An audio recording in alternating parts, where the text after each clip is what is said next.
están? Les doy la bienvenida a un nuevo capítulo de Quantum Astronomy de nuestra temporada 3.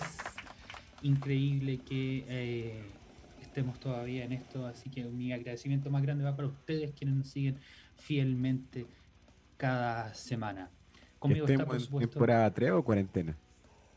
temporada, no sé, es difusa, está difuso esto, no lo sé.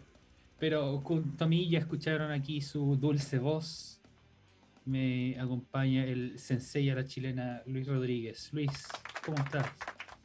Hola Simón. Bien, bien.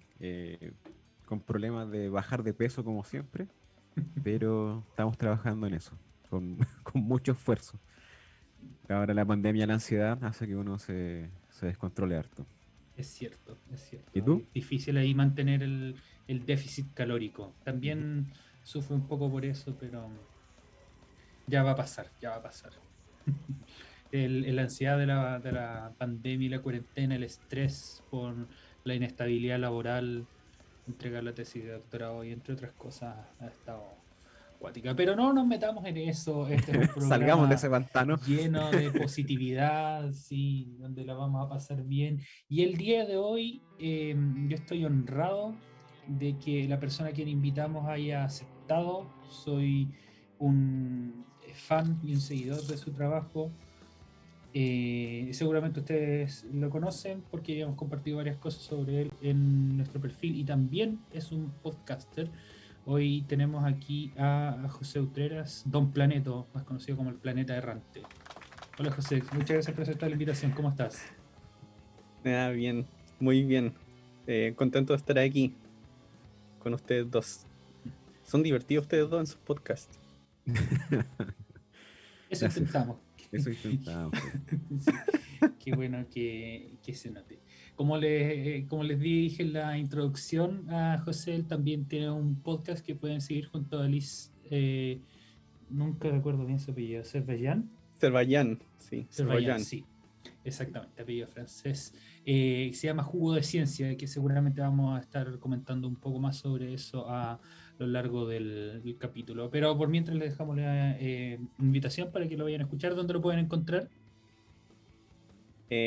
Subimos los episodios a una plataforma que se llama Buzzsprout, pero de ahí lo pueden encontrar en Spotify, en Apple Podcast, Google Podcast. Así que si ponen Jugo de Excelente. Ciencia en Google, Jugo de Ciencia Podcast, van a encontrar dónde escucharlo. Perfecto, perfecto. Muchísimas gracias. Así que a lo largo del capítulo vamos a hablar de eso, de el trabajo de José como ilustrador astronómico. Ese es un título que le inventé yo, no es un título que haya dicho él. Así Claro, que espero me graduado en corregir. ilustración. No. Bueno, su oficio, no sé, qué sería más correcto decir, pero aquí era un artista de la ciencia. Pero antes de eso me gustaría que comentáramos uno de los grandes desarrollos tecnológicos del día de hoy, que pudimos ver el día de hoy, que fue el vuelo del helicóptero Ingenuity en Marte, que me dio mucha risa que a José no le entusiasmó ni en lo más mínimo, o sea, no sé si es lo más mínimo, estoy exagerando, pero dijo que no le había entusiasmado. Cuéntanos un poco más de eso. ¿De por qué no me entusiasmó? ¿Por qué no me Sí. entusiasmó el vuelo? Ujú. Bueno, hay que ser honesto con estas cosas. Cuando uno se entusiasma es cuando tiene algún grado de conexión, si ha ido siguiendo la historia. Y la verdad es que yo no estaba muy conectado con la historia de esta exploración, de esta misión de exploración en Marte. Entonces, aparte de saber que Ingenuity era un helicóptero que iba a volar en Marte, no sabía mucho más.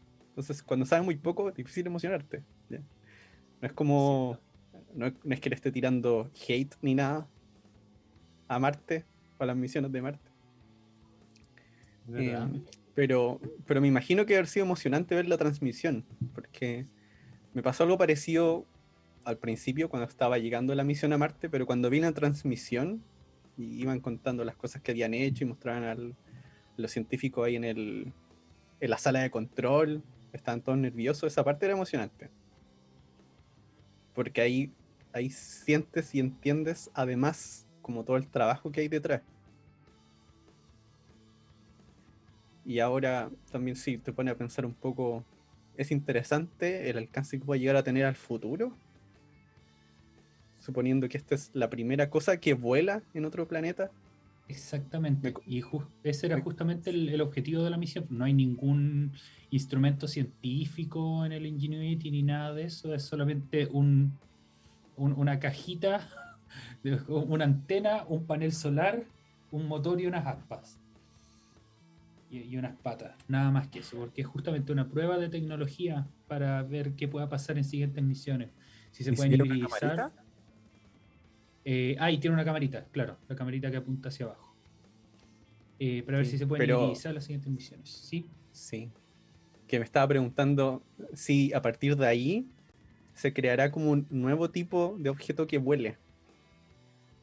Porque si uno piensa acá con los primeros aviones, yo creo que nadie se hubiese imaginado los aviones que existen hoy. Entonces, ¿cómo será como un avión futurista marciano? O un helicóptero, perdón, un helicóptero futurista marciano, ya que no pueden haber aviones. Claro, Mm. interesante.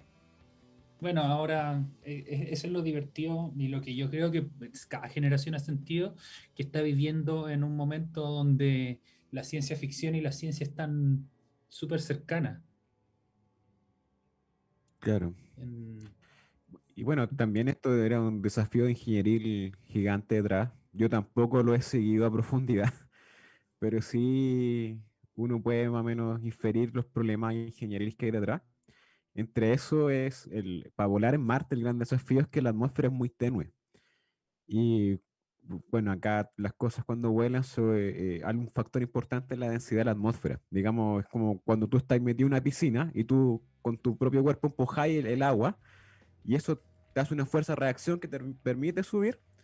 Algo parecido está pasando con este helicóptero en Marte, pero la atmósfera al ser tan suave, tan tenue, no tienes como ese punto de apoyo para poder empujar.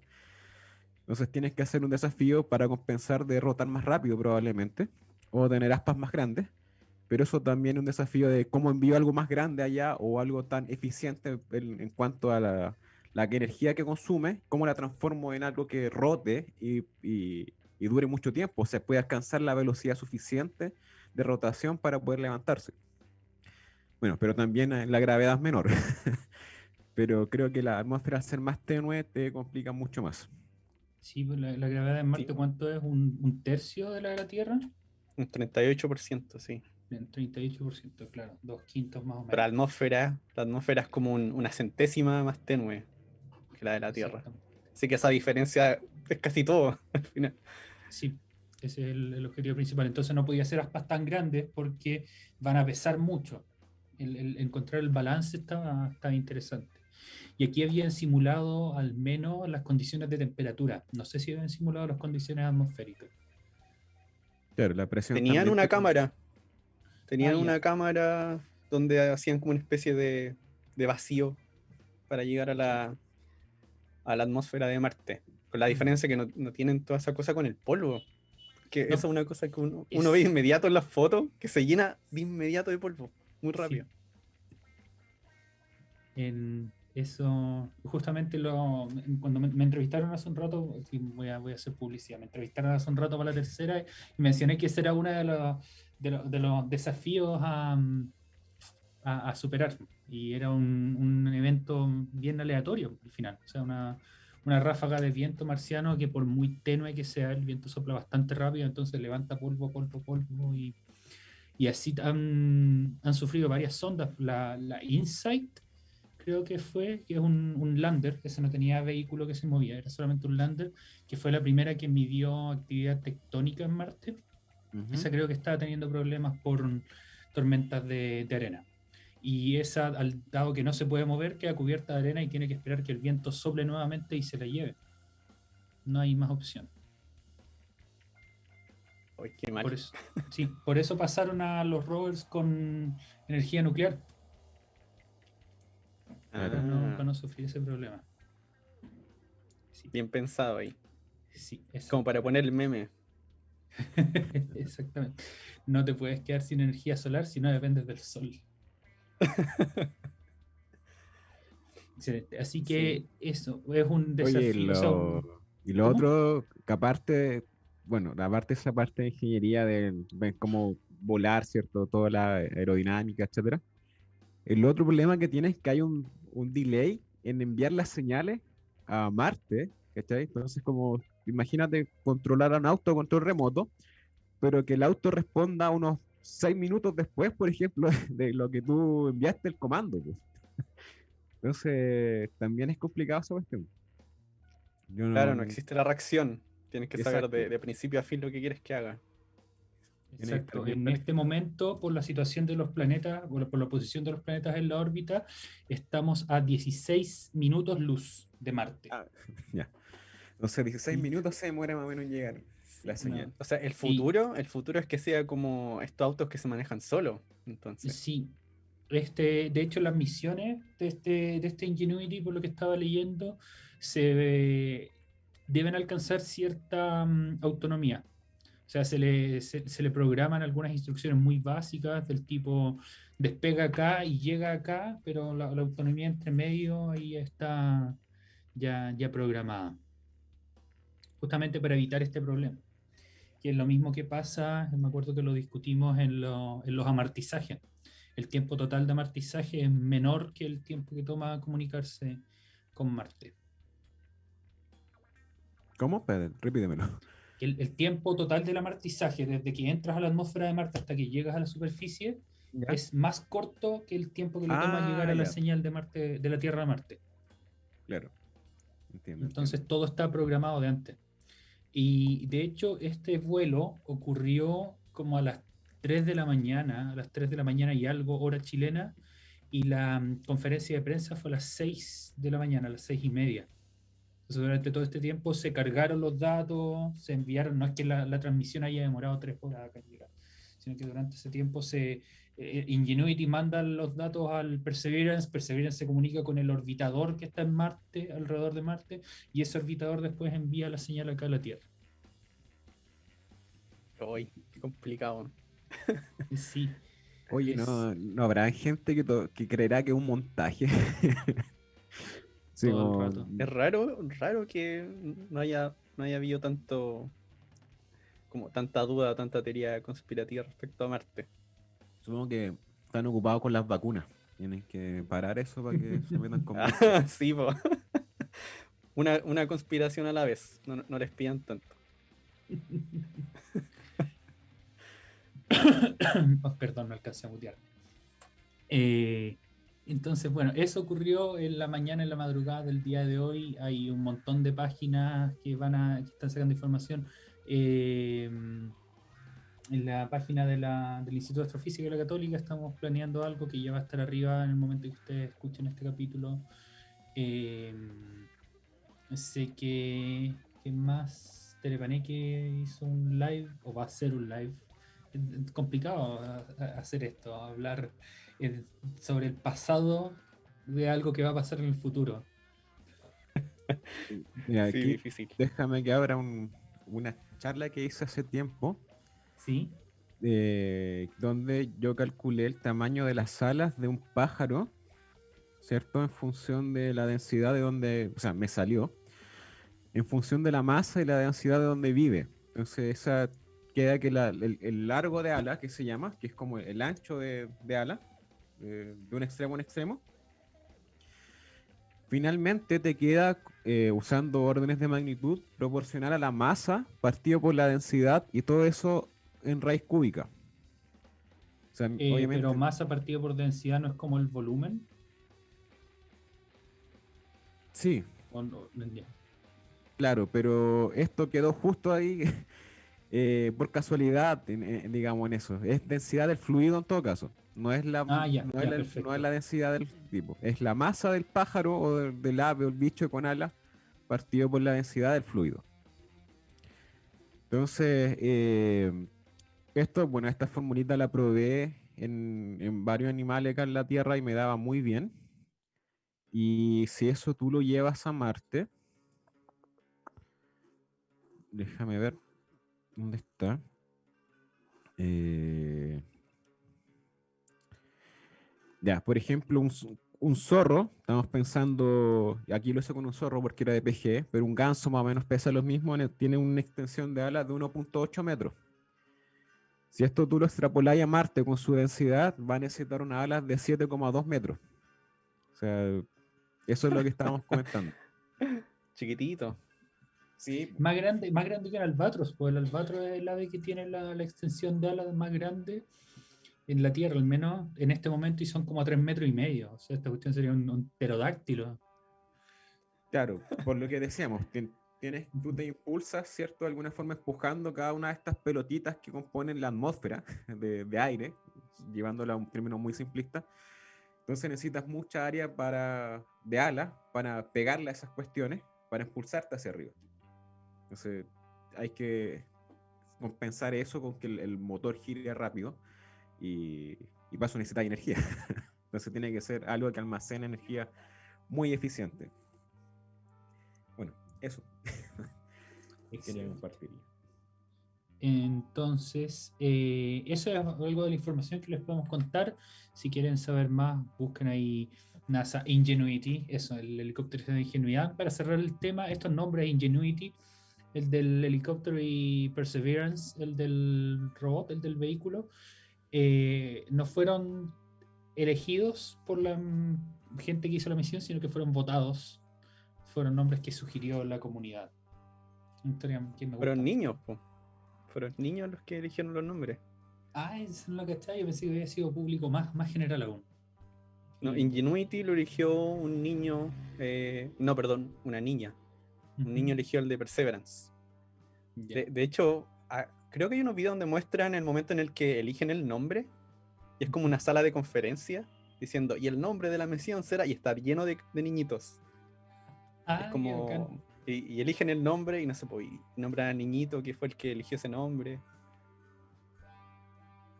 Qué bonito. Lo vamos a buscar. Si lo encontramos, lo ponemos ahí en las redes de Quantum Astronomy. Y le invitamos a quienes nos escuchan que lo busquen también. Probablemente todos nos vamos a identificar con el resto de niños que estaba ahí y que no salió el nombre que tú pusiste. Porque nunca, nunca ganas nada. Ni una Aquí rifa, se ni nada llama por el estilo. Vanessa o Vanessa, no sé cómo será, porque tiene dos E. Vanessa Rupani Ujú. eligió el nombre del Ingenuity. Mira, Bueno, bacán. Ya, súper. Muchas gracias a ambos por sus comentarios acerca de la visión. Enriquecieron bastante lo que me imaginaba que iba a ser esta conversación. Y no sé si ahora José estará más entusiasmado o no que antes sobre esta misión. Sí, me ha entusiasmado.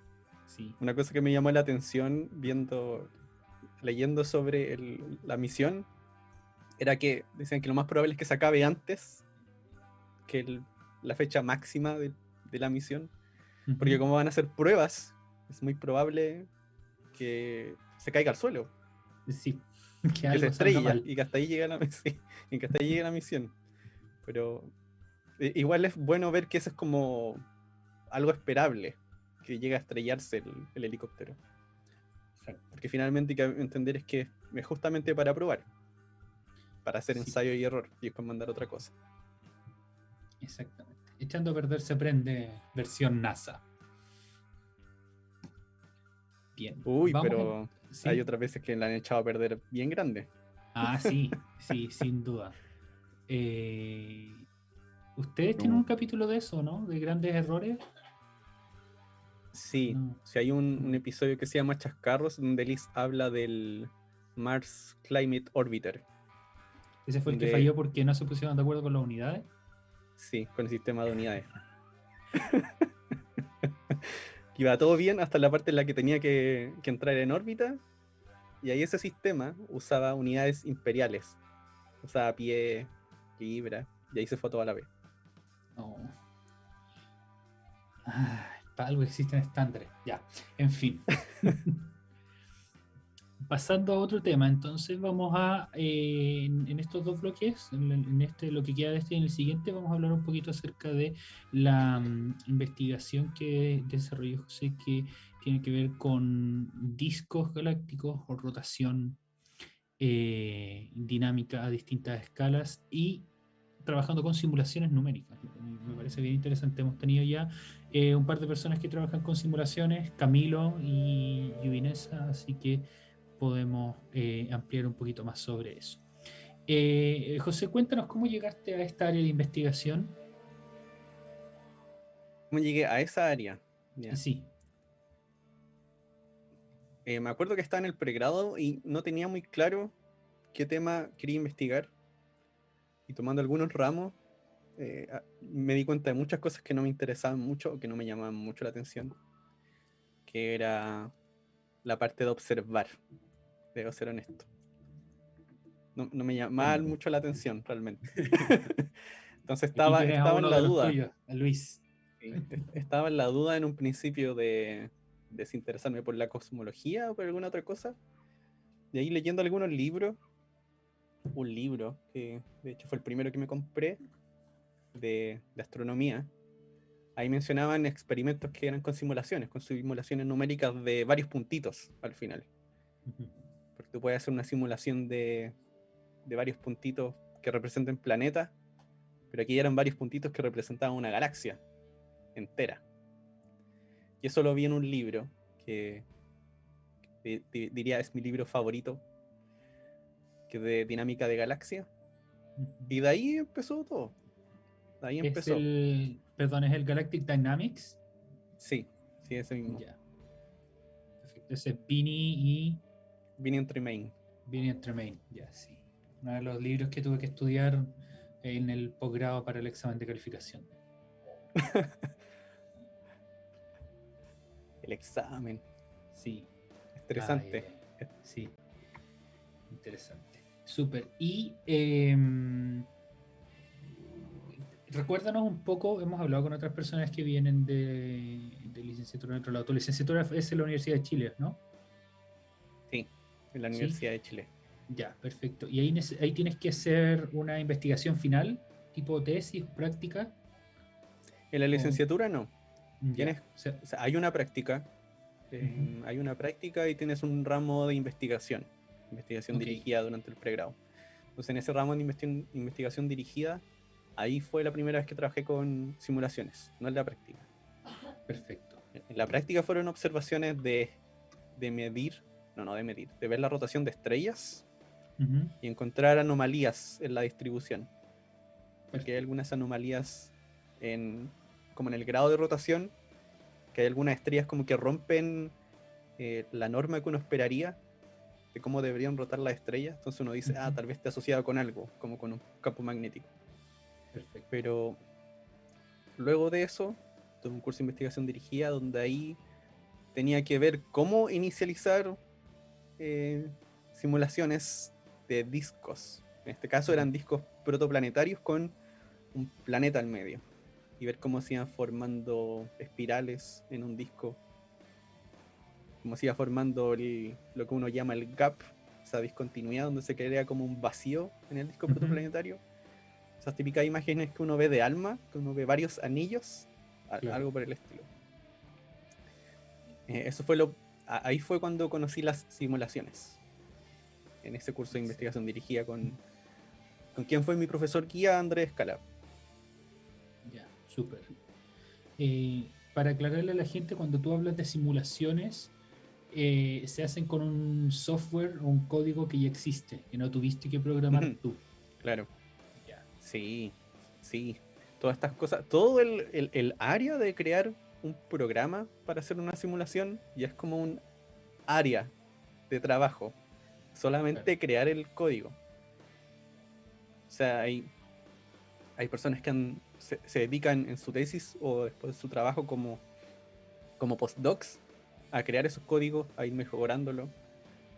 En- y de esos, por eso mismo existen varios códigos. Hay varios códigos que uno puede usar para hacer simulaciones. No existe uno solamente. Claro. Yo conozco Gadget, que una vez lo usé para justamente simular discos, pero este era un disco de acreción alrededor de un agujero negro.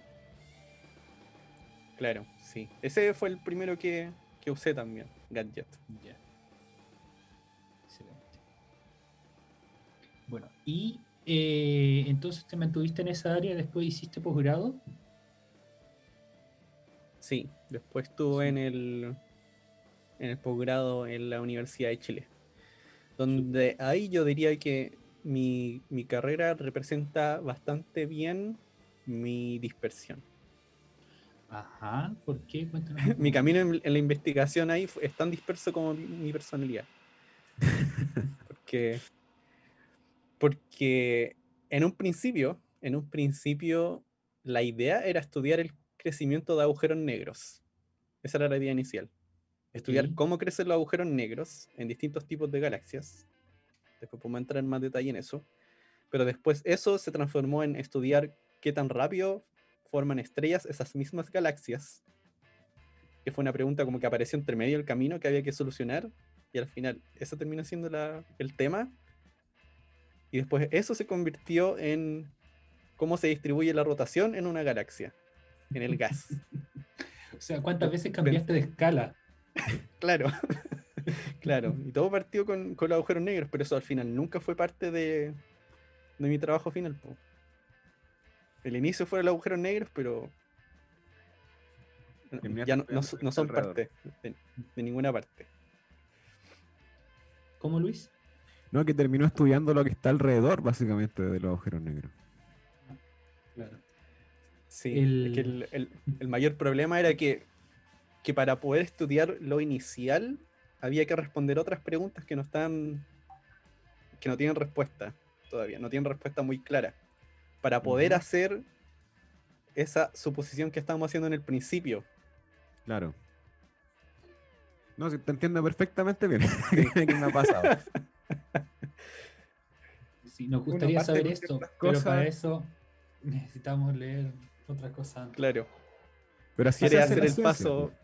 Sí, quieres hacer el paso 10, pero te falta el 9 y te falta el 8 y así, vais para atrás. Ven si la academia es una estafa piramidal. Te El dicen, no, mira, si conocimiento, ¿no? esta investigación va a ir derechito, te prometo 2 años un paper. ¿Dónde la viste, weón?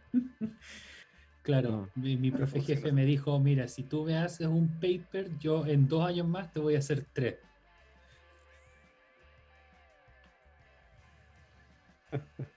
Ya, ya. Ya, súper. Entonces, llegaste a escalas de galaxias, de discos galácticos. Ujú. Bien, ya. ¿Todas las galaxias se pueden modelar por discos o no? ¿O esto es un tipo Ah, particular de galaxia? no, este es un tipo particular. Eh, Ya, de hecho, estábamos viendo dos tipos particulares dentro de discos, ¿ya? Porque ok. por lo menos en mi caso, lo único que hice fue simular galaxias que eran como discos solamente. Ujú, Hay otras galaxias que son espirales, o las galaxias ujú, irregulares, que no claro. tienen como una forma tan definida, que no están en, Ujú, no sé, podría decir, no están en un equilibrio dinámico, que no van a mantener su forma por mucho tiempo, relativamente hablando, a claro. escala astronómica. Pero en este caso nos estábamos concentrando específicamente en galaxias y en discos. Entonces, en algunas estábamos haciendo galaxias que fuesen más o menos parecidas a la Vía Láctea, en términos de cuánto gas tiene y cuánta materia oscura tiene y cuántas estrellas tiene. Porque cuando uno se va hacia el pasado, uno tiene unos tipos de galaxias que son muy diferentes, que tienen mucho gas, que no han formado tantas estrellas, y eso hace que las estructuras que forman, como los brazos espirales que son una de las primeras cosas que uno ve en una galaxia, no se ven igual en el pasado que las galaxias que están ahora. Entonces ahí hay un cambio y uno tiene que tratar de reducirlo lo más posible, porque si no tienes demasiadas variables y después no entiendes qué es lo que está pasando, pasa cualquier cosa. Sí, Así que, la ciencia se ha vuelto así, súper específica. sí, sí.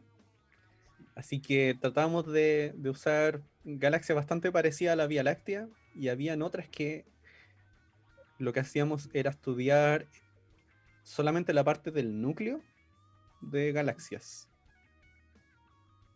Pero así, núcleos de Sí, galaxias con harto gas, no sé, suponiendo que hubo un merger hace poco.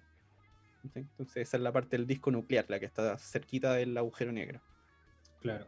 Esa era la otra parte. Porque en el inicio de la investigación, la idea era ver cómo va creciendo un agujero negro, dependiendo de la dinámica del gas, de qué tan rápido gira, esa era como la idea, de cuánto momento angular tiene el gas, y cómo ese gas va cayendo de a poquito hacia el agujero negro. Porque hay varias recetas en simulaciones que son más grandes como del universo, donde tú asumes cómo va creciendo el agujero negro. Asumes cómo va tomando material de alrededor. Y para cerciorarte que ese modelo está bien, uy, No, no para fue nada cerciorarte grave. para cerciorarte de que ese modelo está bien, necesitas simulaciones más pequeñitas, más cerquita del agujero negro. Y el problema era que ese crecimiento del agujero negro compite con la formación de estrellas. Entonces, Sí. como para poder darle un cierre a esa cosa, necesitabas decir, ya, pero esta galaxia forma estrellas con esta velocidad. Y ese fue el problema principal, de que si tú ponías algo a mano ahí, de cuántas estrellas tenía que formar, o si lo simulabas, si dejabas que la galaxia formara estrellas, la respuesta no era la misma. Ah, ¿Ya?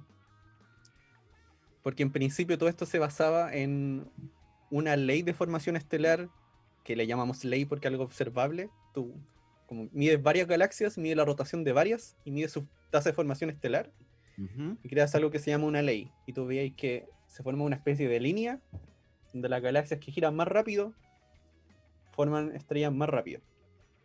¿Ya? Entonces la idea era poner eso a mano. ¿Ya? Pero cuando tú dejabas que la simulación formara estrellas, tú veías todo lo contrario a lo que decía la ley de formación estelar. Que las regiones donde, o los lugares que tenían más rotación, estaban formando menos estrellas y no más. Entonces no podíamos llegar y usar eso. No podíamos llegar a usar esa ley de formación estelar como resultado aplicable que no se estaba cumpliendo. No se cumplía para el tipo de cosas que nosotros estábamos simulando, que estábamos probando. Y ahí fue cuando el tema se fue de los agujeros negros. Porque había que responder esta otra pregunta. ¿Qué tan Claro. rápido forma una estrella galaxia? Dependiendo de qué tan rápido gira. excelente. O sea, para aclarar algo que yo al menos no había entendido, no fue que se estaban arrancando del tema, fue que se encontraron con algo más fundamental y decidieron perseguirlo. Claro, claro, Ya. sí. Mm. No, pero hubo un caso, eso sí, en el que me arranqué del tema. Sí, hubo una cosa en un tema del que me arranqué. Otro tema que era Ujú. en un principio ver, pero esto fue como otra idea entre medio, que era ver qué pasaba cuando estrellas chocaban con el disco de acreción, ¿eh? De un agujero negro. Ok. ¿Sí? Porque a veces va a pasar que las estrellas se acercan mucho a un agujero negro y se van a romper, Claro. van a tener Ujú. una destrucción por marea. Pero por lo menos cuando yo había empezado a hacer esto, la mayoría de las simulaciones eran una estrella que se acercaba sola al agujero negro, pero por lo general el agujero negro está con un disco de acreción. Ujú. Entonces esa estrella va a chocar con el disco y algo va a pasar. Y ahí el problema fue que en ese tiempo estábamos usando gadgets y no teníamos tantos recursos de computador. Y en el momento en que la estrella chocaba con el disco, los cambios temporales eran tan finos que ese paso temporal se iba a cero y el computador no avanzaba, se quedaba pegado ahí. Tú veías la simulación avanzar hasta que la estrella llegaba al disco de acreción y ahí se quedaba pegado de forma infinita, no hacía nada. Porque eran muchas interacciones o Sí, distancias muy chicas. Ya. Mm. sí. Entonces necesitábamos más detalle en resolución, Ujú. además, porque también tú veías que se formaban artefactos, cosas que no eran reales, que no iban a pasar nunca.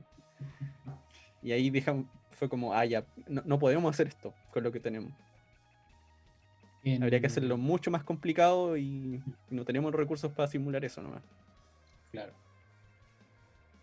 Sí, al claro. final uno sabiamente tiene que elegir qué batallas tiene que pelear. Y esas Claro. eran una batalla que no se debe pelear aún. El... No sé si Sí. también te tocó a ti, Luis, pero yo cuando estuve en Taller de Astronomía 2, un ramo que es de cuarto semestre en la Católica, nos tocó hacer una simulación de dos cuerpos, ¿no? Un Ya. planeta orbitando una estrella. Muy, muy típico de astronomía.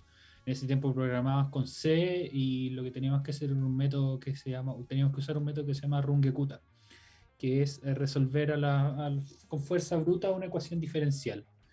Básicamente toma los dos cuerpos, calculas la masa que hay entre los dos, de ahí sacas la aceleración, con la aceleración calculas una nueva velocidad y con la nueva velocidad calculas una nueva posición y eso lo iteras y lo haces correr 10.000 veces. Entonces una de las cosas que probamos era cuánto podíamos renormalizar y cuantizar el tiempo para que no pasaran cosas raras, porque si pasaban cosas muy raras, si es que tu espacio de tiempo era muy largo, tu planeta se iba a mover mucho y se iba a arrancar de la órbita, entre otras cosas raras. Y esto era solamente con dos cuerpos, no me puedo imaginar cómo es en una situación de una simulación hidrodinámica donde tienes particle mesh. No sé si puedes hablar un poco de eso, eso nunca lo hemos mencionado en el podcast. De las diferencias de simulaciones. Sí, en particular como que estas simulaciones sería muy costoso computacionalmente calcular las partículas por partícula. Entonces en algún lado usan Ah, las mesh, se llaman o no, estoy casi seguro que se llaman así. SPH y todas esas cosas, sí, ¿no? sí, Sí. claro. Por un lado están las simulaciones de partículas suavizadas. Al final ¿Ves? cada partícula representa como una región bien grande del espacio, no representa una sola partícula como una estrella, sino que representa como una nube de gas, como con bordes no muy bien definidos porque se mezcla con las vecinas. Y tú dejas que todas esas particulitas se muevan por gravedad, pero además que interactúen con las otras partículas alrededor.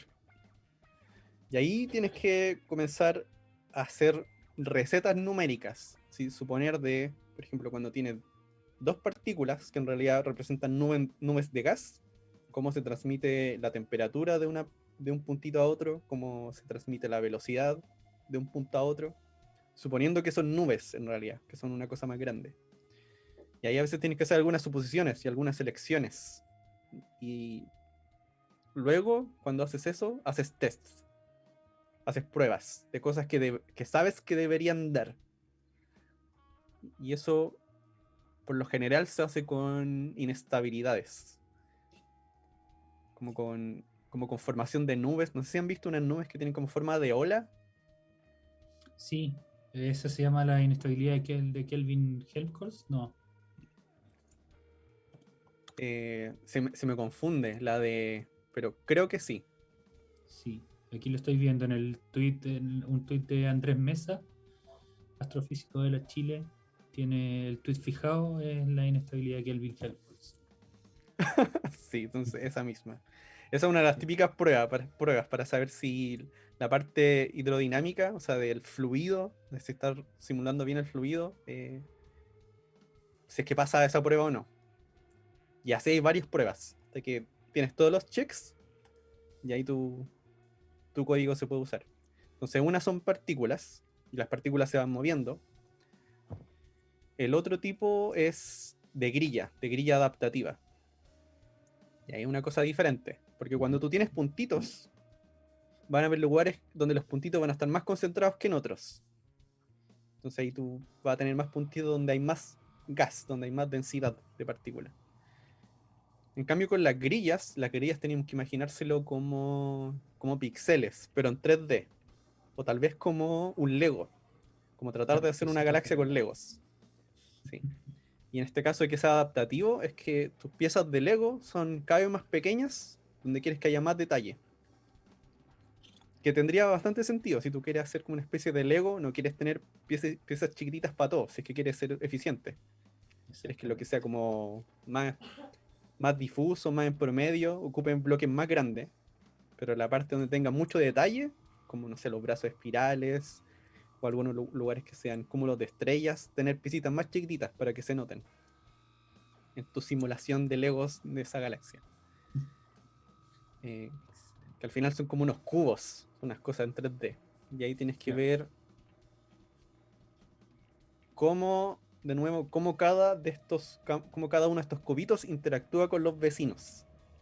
Cómo se pasan gas, cómo pasa la temperatura de uno a otro y cómo se mueven las partículas entre ellos, porque además tienes que poner partículas que sean estrellas, así que es combinado. Claro. Y ya lo último de lo último, que no sé si hay otra, porque hay un código que se llama Arepo, que tiene ambos, Ok. que son como estos cubitos, pero que además se mueven, que pueden cambiar de orden, pueden cambiar de posición. ¿Y por qué tratan de hacer eso? Porque el caso de las simulaciones que son con partículas suavizadas, que son con puntitos, esas lo que tienen es que tienen las mejores soluciones para las órbitas de partículas, para las órbitas de estrellas, por ejemplo. Tienen el menor error, tienen la mayor precisión, pero Ok. tienen bastante error tratando de simular la parte dinámica de las galaxias, cómo interactúa el gas como un fluido. Y en las simulaciones de grillas tienen lo contrario, Ujú. tienen una muy buena solución para la dinámica del gas como un fluido, pero tus partículas no obedecen, no siguen órbitas muy precisas, tienen bastante error. Y de Ok. hecho se nota muy claro cuando uno ve cómo se mueve una partícula, que de repente tiene unos movimientos que no sé, de repente sale en línea recta y tienes que sacar esa partícula. Porque puede pasar que una de esas estrellas, como estos cubitos de Lego son de distinto tamaño, que pase de un cubito chico a uno muy grande de repente. Y ahí cuando esa estrella pase de un lugar que tiene mucho detalle a uno que no tiene mucho, esos que Claro. también son más grandes, eh, tienen pasitos de tiempo más grandes y no resuelves tanto en detalle, entonces esa partícula sigue en línea recta nomás y sale disparada. Claro. O sea, Y es se pega como que un glitch. sí, y como que se comienza a evaporar, como que se van yendo las estrellas cuando se acercan mucho a los bordes, que es Oh, qué completamente, brígido. eh, no es real, No es pues eso no físico. pasa. Sí, no es físico. Sí, no es físico.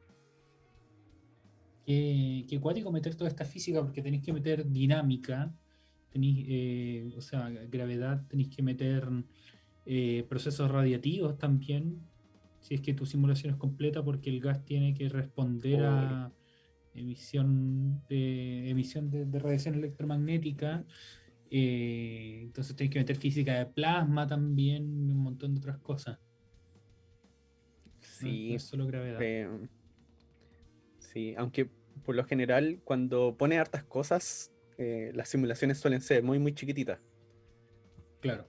Las simulaciones que ponen radiación, o sea, que ponen luz que interactúa con el medio y que lo puede empujar, suelen ser de o nubes moleculares donde se están formando estrellas, Ujú. a veces con una estrella nomás, o de galaxias enanas, de galaxias bien chicas, para que tengas pocas estrellas y el código no se demore demasiado en calcular.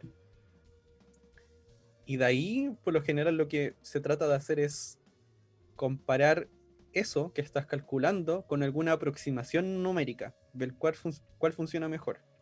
Y esa aproximación implementarla en una simulación más grande, que no sé, que sea de todo el universo, que sea cosmológica. Porque si intentaras poner toda una simulación cosmológica, no avanza nada. Claro. Wow. Tendríamos que esperar los computadores cuánticos. No sé, ni siquiera sé cómo funcionan esos computadores. Oye, ese tema está bueno para un capítulo en el futuro, ¿no, Luis? Sí. Sí. Me compartí oficina, por así decirlo, con mucha gente que se dedicaba a información cuántica. Así que puedo invitar o por último yo preparar algo. Excelente. Estamos conversando con José Utreras, también conocido como Don Planeto, el planeta errante, entre muchos otros nombres, que nos está aquí dando una cátedra de simulaciones en astrofísica. El que vamos a pasar en el siguiente bloque a hablar un poco más en detalle de su investigación a lo largo de sus años de posgrado, pero por mientras nos vamos a ir al primer break después de este denso primer bloque, pero nos vamos a ir con una canción ligerita, alegre y entretenida. José ahora nos va a contar qué canción es y por qué la escogió. Ah, la canción es una canción de los Rolling Stones. Decía el nombre en español, 2000 años eh, lejos de casa. 2000 años luz lejos de casa. Y esa canción me gusta porque Bueno, primero no es como la típica canción de los Rolling Stones, es muy psicodélica. Y ese tipo de música igual me gusta mucho, la psicodelia. Pero lo que me pasa con esa canción es que es una de las canciones que escuché por primera vez en el primer disco pirata que compré, cuando era muy chico, cuando iba en el colegio. Entonces estaba en el colegio, tenía algo de plata y estaba pasando por la feria, viendo lo que vendían. Y en ese tiempo me gustaban los Rolling Stones por un video que había visto.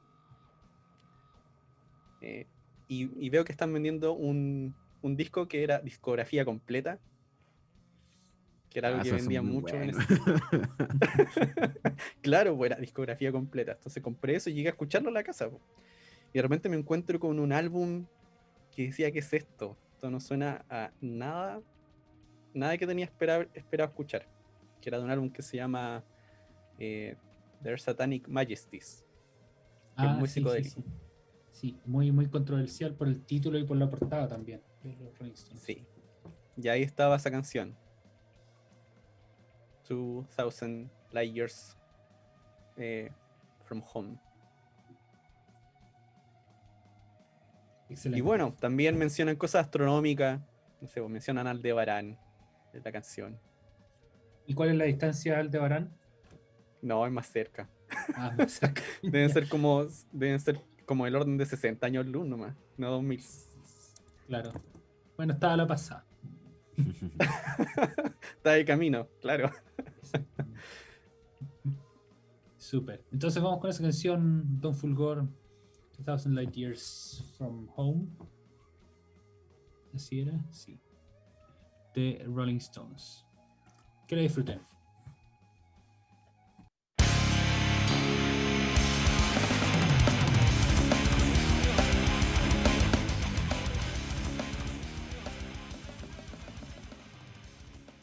Les damos la bienvenida de vuelta a Quantum Astronomy, este segundo bloque donde estamos conversando con José Utreras, conocido como el planeta errante.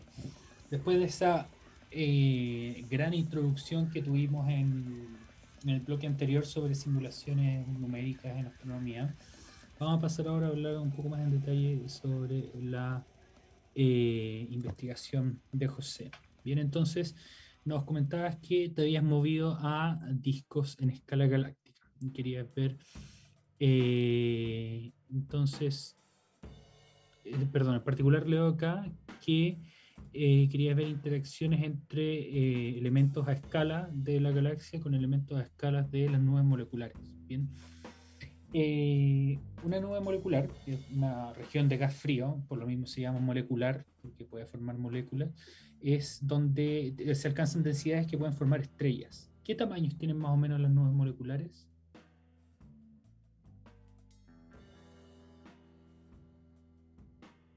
Así yendo en el orden, Sí, algunas decenas obviamente, de no, no. parsecs, ¿Cuánto, perdón? decenas de parsecs, decenas de Ya, parsecs, que serían como unos perfecto. 30 años luz. Ya, ok. Más o Ya menos. estaba pensando, sí. Eso englobaría, claro, las 100 estrellas más cercanas al Sol o algo así. Más o menos, puede ser las 50 o 100 Sí. dependiendo del tamaño de O pueden la... ser, claro. Y otras del pueden ser más grandes. Ujú, Ahí va a depender de las galaxias. Hay algunas bien raras. Pero bueno, ujú. ya no son nubes moleculares, pero hay unas regiones donde se forman unas nubes gigantes que son de hidrógeno, que son atómicos, Ok. y no molecular. Pero son unos casos bien especiales de galaxias. En el cielo del hemisferio sur hay alguna nube molecular que se pueda ver? Ahí le pregunta a la peor persona. Eso es tu trabajo, Simón. Es cierto, pero es que yo muchas veces hablo de regiones de formación estelar, pues entonces puedes decir, ya aquí en esta región de formación estelar, bla, bla, bla, y eso, Sí, aunque sea algo muy amplio. sí, yo lo único que sé cuando la gente mira por acá, no sé, mira a Orión Ujú. o, o miran también, ¿cuál es el otro típico que miran? Eta Se me Carina. olvida el nombre. Sí, o si no se van directo a las nubes de Magallanes, aunque esas Ujú. son galaxias en Sí. realidad. Claro, en las nubes de Magallanes tienen regiones de formación estelar, como cerca de la nebulosa de la Tarántula. Bien, de hecho, la nebulosa de la Tarántula ha sido esculpida por estrellas jóvenes que están en su primera etapa de formación estelar, donde tienen radiación muy intensa y vientos estelares también muy intensos. Tan desatada. Sí, están desatadas. Que de todas Una maneras me maldita. imagino que es difícil ver a simple vista con un telescopio amateur una nube molecular porque como son bien frías, no emiten tanta radiación. O sea, deben reflejar mucha radiación si es que están formando estrellas. Pero, Hoy ese es un tema también bastante complicado en simulaciones. ¿ya? Complicado. ¿Por qué Porque, tanto? bueno, porque para hacer la comparación, bueno, no diría complicado, pero es un tema como bien, ¿cómo diría? Un problema estudiado ahora. Tienes el problema de cuando estudias regiones moleculares, están tan frías, no hay tantas líneas como te gustaría tener. Con líneas me refiero a emisión de algunos átomos característicos. ¿Ya? Por lo general uno mira hidrógeno en varias cosas, uno trata de encontrar hidrógeno. Pero estas regiones están tan frías que ya no sirve mirar hidrógeno. Tienes que ver otras cosas que emitan un poquito más. Y una cosa que se suele usar es el monóxido de carbono, una línea de esa unión entre el carbono y el oxígeno, que emite una luz característica. Y a partir de eso, que es una cosa chiquitita, porque estamos pensando que la mayoría del gas en una galaxia es hidrógeno, pero tú estás viendo carbono y oxígeno, a partir de eso tú tienes que como que reconstruir la nube entera, todo lo que no ves. Y suponer que la nube tiene tanta masa a partir de como el polvito que uno está viendo de la galaxia. Y extrapolar. O Ya te sea, sirven perdón, mucho las eso simulaciones. es útil, ese proxy, digámoslo, es útil para galaxias que ya tienen varias generaciones de estrellas, porque si tú miras muy para atrás, las galaxias no tienen polvo, entonces... Mm, sí, sí. Ya, Es por lo general para galaxias locales, para galaxias que están bien cerquitas, de esas típicas imágenes que uno ve perfecto. de galaxias. Hay mucha gente que se dedica exclusivamente a observar la emisión de carbón, de esta unión entre el carbono y el oxígeno Ujú. en distintos tipos de galaxias. Porque eso te permite ver dónde se están formando estrellas, dónde está este gas frío que luego se va a ir juntando de a poquito y que va a formar una estrella. Claro. Y eso se trata de hacer en simulaciones porque la gracia de la simulación es que en la simulación tienes todo. Tienes todo el gas Ujú. y además de alguna manera podrías llegar a simular lo que se debería ver. O sea, cómo deberían verse esas emisiones. Y de Claro. ahí reconstruir hacia atrás. Ujú. Y la gracia de la simulación, claro, es que puedes simular cómo se va a ver no solamente a simple vista en el visible, sino que podéis simular los procesos radiativos completos, procesos termales y no termales también. Claro.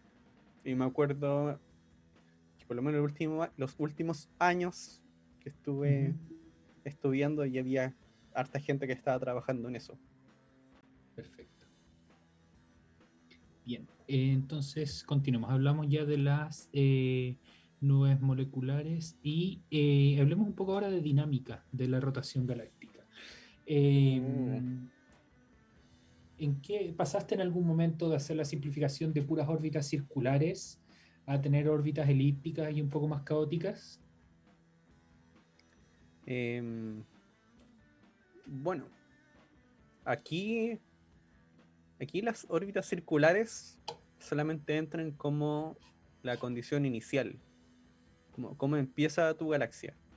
Ok, Uno por lo general trata de buscar alguna forma simple en que la galaxia se mantenga cerca de un equilibrio y lo más fácil es hacer que todo se mueva en círculos inicialmente. Entonces así empiezan todas estas simulaciones que son de galaxias que están solitas, como estrellas y gas que se van moviendo en círculos en torno al centro de la galaxia. pero bastan unos poquitos, unas decenas de millones de años, ahí va a depender del tamaño, a veces son como 100 millones de años lo que tienes que esperar, y ya tienes como varios grumitos en tu galaxia, ya deja de ir todo en un círculo perfecto. Y si esperas un poquito más, ya se pueden ir formando algunas cosas más grandes, como espirales. Pero en el inicio es cuando tú abandonas esa suposición de que todo va en círculo. En realidad evoluciona solo después. Se va ajustando. Y Ya. van apareciendo estas cosas que ya no son tan uniformes. Ujú. Y ahí me imagino que en los rompimientos de simetría comienzan a aparecer cosas interesantes. Claro, ahí el problema, eso sí, es que también tienes que esperar un poquito más. Es como, no puedes quedarte en el inicio, Claro. porque tienes que esperar a que tu simulación, digamos, se olvide de cómo empezó. Mm, Tiene que desordenarse lo suficiente. Y ahí tienes que tratar de ver alguna forma, como algún número que te diga, ya, la galaxia se olvidó de cómo empezó. Y ahí recién de eso comenzar a analizar la simulación. Es como si ustedes se imaginan que no sé, uno tiene una habitación donde la mitad de la habitación está súper fría y la otra mitad está súper caliente, en el aire. Uno tiene que esperar un tiempo para que ese aire se mezcle por completo y esté claro. completamente desordenado y esté en un equilibrio. Entonces esto es algo parecido. O sea, hay que esperar que todas esas como, no sé, como esos grumos que se van formando o eh, es como un equilibrio, una especie de equilibrio que tiene que llegar a una galaxia. Tienes que esperar a que pase eso primero. O sea, es una medida más o menos de la entropía de la galaxia, algo así. Uh, Podría ser, aunque medir entropía con gravedad es como una pregunta abierta todavía. Ahí Luis seguramente tendrá algo que decir. O sea, por lo menos en galaxia hay como una definición de entropía, pero no se usa mucho realmente. Mm. Sí, yo te tenía unas preguntas también al respecto, no con entropía, no nos metamos en ese bosque. Porque, a ver, yo trabajo a escalas estelares, entonces para mí la parte galáctica no recuerdo mucho de escalas. Entonces, para ubicarme primero, no sé si lo que te voy a pedir es muy eh, complejo o simple, Mm, pero en las simulaciones por lo general uno trabaja definiendo escalas de tiempo características. ujú. Entonces, de acuerdo a eso, uno va formando las grillas y cosas por el estilo. Entonces, acá yo lo que veo que un tiempo característico es el periodo de rotación de una galaxia. O sea, por ejemplo, si tú te paras, para la gente que no escucha, en un brazo, ¿cuánto se demoraría en dar la vuelta y volver a la posición inicial?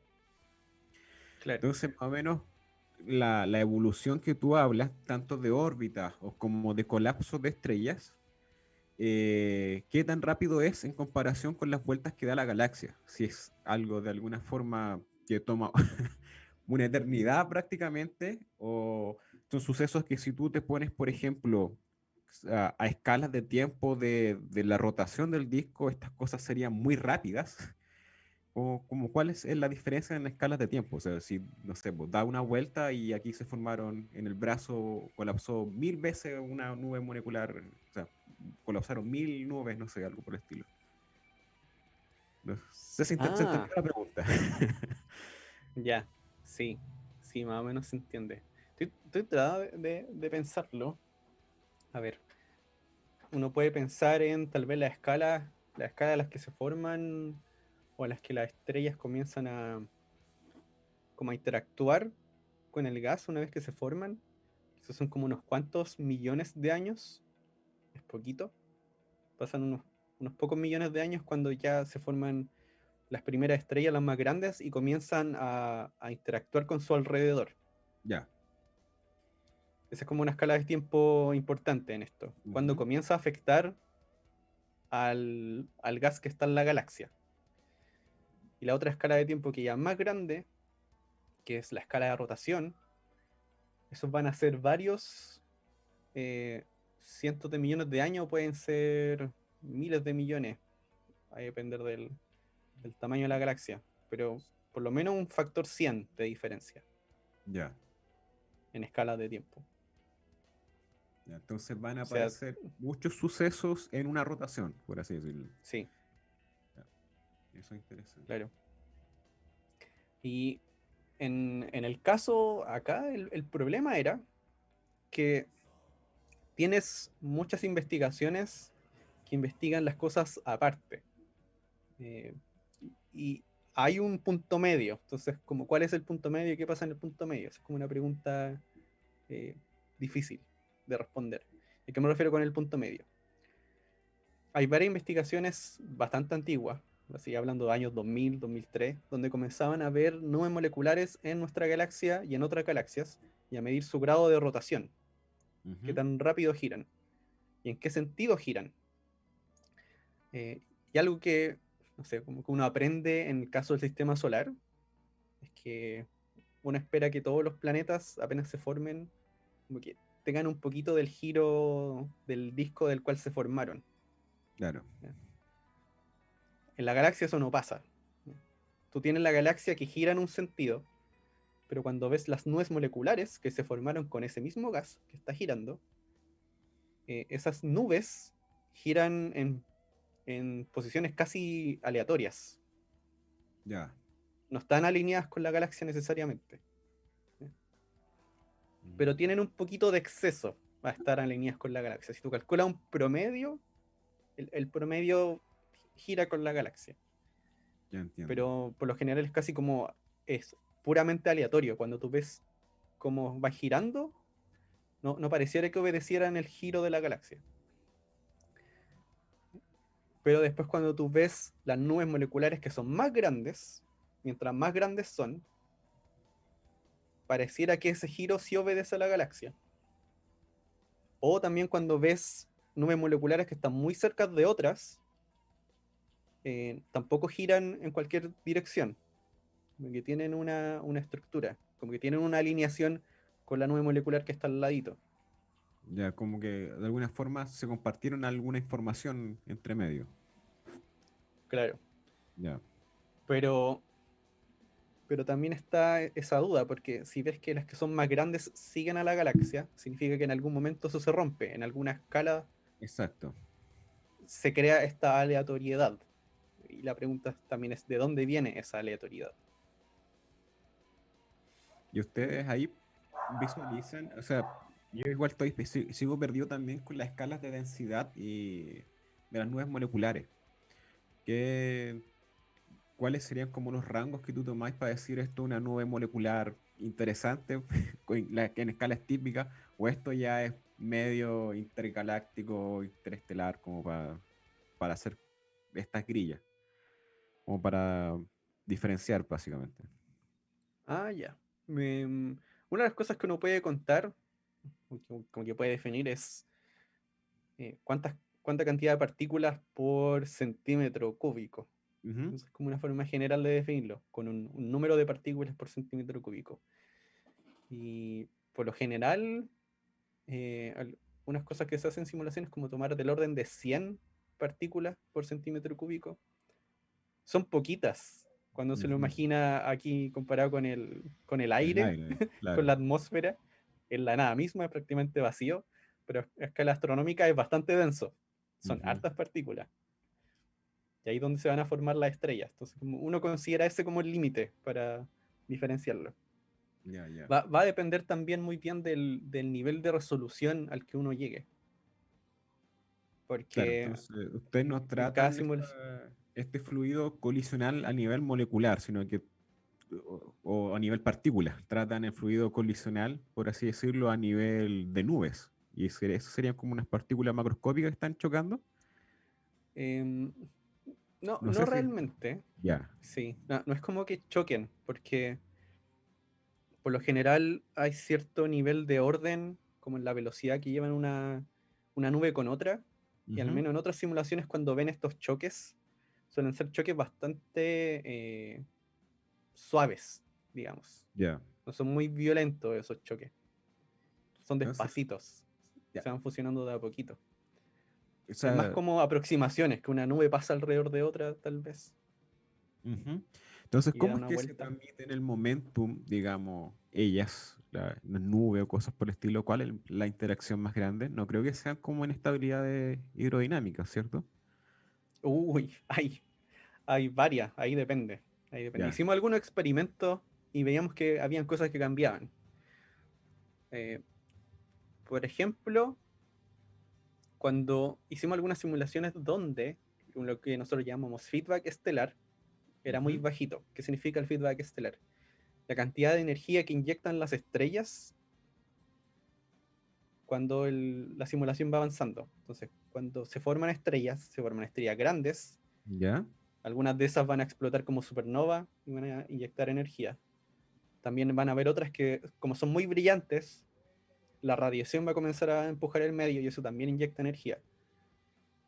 Eh, y cuando uno ve eso, encontramos que afecta hasta ciertas escalas espaciales. Claro. Y hay como una relación entre esa cantidad de energía y el nivel de aleatoriedad que se encuentra en las nubes. Entonces, como que Ujú. la misma formación de estrellas a nivel más pequeño aumentando estos movimientos que no son tan ordenados en comparación a la galaxia, que va girando en un puro sentido. Claro. Pero cuando te va al nivel más chiquitito, tienes estrellas que están empujando gas en todas direcciones. Ya esto se Mm. desordena más o menos para las generaciones futuras. Que es una cosa que también se ha visto en otras simulaciones, de que este nivel de desorden va aumentando en el tiempo hasta que se llega a un equilibrio, donde ya es todo más aleatorio. Casi como que tuvieses, no sé, 50, no sé, 50 nubes girando por un lado, 50 para el otro, por decirlo así de una manera muy por encima, Ujú. pero llegas a una especie de equilibrio. Claro. Pero si tú no haces eso, si haces que las estrellas no inyecten mucha energía, de todas maneras llegas como a un nivel en el cual existe esta como aleatoriedad en el movimiento de las nubes, de que giran para cualquier lado. Y ahí a lo que ves es que depende de qué tan estable sea la galaxia, en el sentido de cómo se compara, qué tan rápido gira la galaxia, qué tan rápido se mueven las partículas. Aquí uno dice qué tan caliente está el gas Ujú. y cuánta gravedad tiene. Y todo eso afecta al final eh, cómo se desordena la galaxia, cómo se desordena el movimiento del fluido a escalas más pequeñitas. Entonces, depende de varias cosas. Y una cosa importante va a ser cuál es más importante que la otra. Si en este nivel de desorden importa más el feedback de la galaxia, o si importa más el nivel de estabilidad que tenga, de qué tan rápido se formen los grumitos y formen estrellas. Ya. Y también hay otros que tienen que ver con interacciones entre nubes, pero que pasen cerca, no necesariamente que colisionen, pero que pasen cerca una de otra. Y Ujú. no sé, se ven como vuelitos para algún lado en especial. Que así, creo que he visto esas simulaciones así como en video. Eh, Oye, más o menos, para ponerme ya más fin con tus simulaciones, eh, tú más o menos, ¿cuánto logras que rote la galaxia para ver los efectos? Y si ha sido suficiente para encontrar, por ejemplo, un atractor. Bien, esto yo lo hablo totalmente de la ignorancia, Ah, porque para mí no, el tema de las galaxias espirales son muy parecidas. Pues. Entonces, intuitivamente, yo sin saber nada, vería o intuitivamente pensaría de que todo esto evoluciona de una forma atractor cuando hablamos de caos y cosas por el estilo. Tiene que haber un fenómeno que quizás las moldea y las deja muy parecidas. Pero imagino que para eso tiene que dar muchas vueltas para mm. que todo llegue a un equilibrio y cosas así. No sé si tu código logró ver algo así, no sé si logró dar muchas vueltas o simplemente fue una pequeña porción de giro nomás lo que logran ver. Luis, por cierto, está hablando de atractor, no de tractor. ¿Bien? Ah, ya. Un tractor. Pucha, nunca no vimos cosas de esa forma, sí da hartas vueltas, porque lo que tratamos de hacer, o por lo menos lo que yo hacía, era dejar que diera hartas vueltas con harta energía, sin que formara estrella, pero con harta ¿Ya? energía, como si la estuviese formando, ¿ya? Ya. Para que se desordene. Y después de a poquito que vaya formando estrellas. Y recién después de eso, analizarlo. Entonces antes de eso han pasado varias cosas, como ha ido por Ya. paso, pero Ya. alcanza a dar hartas vueltas. Lo que sí analizamos, que no sé si llamarlo atractor en realidad, pero era una cosa que veíamos en estas simulaciones, es lo que uno llama vorticidad. Ujú. Y uno podía ver esa vorticidad después en la velocidad, en cómo se distribuye la velocidad en una galaxia. Una vorticidad uno se lo puede imaginar como mini torbellinos. Y hay algo muy interesante, que es que cuando tú tienes un fluido que es que está como encerrado en dos dimensiones, o que es muy delgadito, Ujú. se forman estos vórtices de manera natural, pero están asociados a cómo inyectas energía en el fluido. Ya. Y eso se ve en experimentos de como rotores que hacen girar unas láminas de fluido muy rápido. Se forman vórtices. Y la gracia es que si tú estás dentro del vórtice, el movimiento dentro de ese vórtice está correlacionado, en el sentido de que cada parte de ese fluido dentro del vórtice como que gira más o menos para el mismo lado. Claro. ¿Ya? Y eso es algo que se ve con las nubes moleculares, como que desde cierto tamaño hacia abajo, las nubes moleculares tienden a seguir el mismo sentido de rotación, Mm. parecido a lo que lo hacen los vórtices. Claro. Y, y de hecho esa era una cosa que se podía ver en las simulaciones, que se forman unos vórtices que tenían, no sé, como unos cientos de parsecs de tamaño, o tal vez un poco más grande. No, eran más de 100. Pero se veían unos vórtices que se formaban, y dentro de esos vórtices es como que hubiese otro orden, además del que hay más arriba en la galaxia. Es como que tienes Claro. desorden, perdón, orden a escala galáctica, todo gira para el mismo lado. Después tienes desorden, y después vuelve a tener un orden de nuevo. Mm. Y, y no sé, eso me interesaba harto porque significa que tú tienes un tipo de estructura que no es simplemente viendo cómo se distribuye la materia, sino que simplemente siguiendo cómo se mueve. Si tú ves cómo se mueven las cosas y tú dibujaras esas líneas que siguen, Ujú. podrías ver que se forman unas estructuras que están unas separadas de otras. Claro. Es como que todas están moviendo en torno a algún lugar diferente, además de moverse alrededor de la galaxia. Imagino que eso lo asocias también a un régimen laminar, lo que está dentro Claro, del vórtice. Ya. sí, sí. Y, pero ya después llega un nivel en el cual eh, tienes una porción tan pequeña de tu galaxia que el grosor de la galaxia es importante. Claro. Y ahí vuelve a haber otro cambio, además. Wow. Y todas esas cosas se pueden ir viendo en la simulación. Es como se ve que a gran escala tu simulación es como si fuese, si tuviese dos dimensiones, en cómo se va ordenando la velocidad del gas. Pero cuando te vas a algo más pequeñito, ahí tiene comportamiento de algo que es en 3D, al menos en su Ya. velocidad. Y Oye, lo encontraba entretenido porque había como una asociación entre una galaxia y un experimento con fluidos que la gente lo hace en el laboratorio. ujú. Pero, Y pero no hay eso mucho de estudio de eso porque es difícil estudiar la velocidad en una galaxia. me imagino. Me llamó la atención el tema de vórtices, porque yo también trabajo con vórtices, pero en superfluido. Y hay algo que pasa con los vórtices y que te quería preguntar, que no sé si pasa ahí, que tú tenías Ujú. es la fuerza de Magnus, que tú tenías un vórtice, ¿cierto? Girando, y tienes el resto de fluido que se encuentra con este vórtice. Entonces, si tú miras una cara del vórtice, por un lado se va a encontrar de frente con el fluido, y por otro lado se va a encontrar como con en la misma dirección con la que está girando esa porción del torbellino. Entonces va a generar una zona de alta presión en un frente y otra de baja presión. Y eso va a hacer de que el torbellino se comience a mover. Y bueno, el torbellino también tiene su propia estructura y eso también, digamos, es una especie de momento angular que puede empezar a precesar, torquetear y cosas así. Esas cosas no las ven por casualidad en las galaxias. Uh, no, no llegamos a estudiar eso. La verdad es que no hay mucho estudio de vorticidad en una galaxia.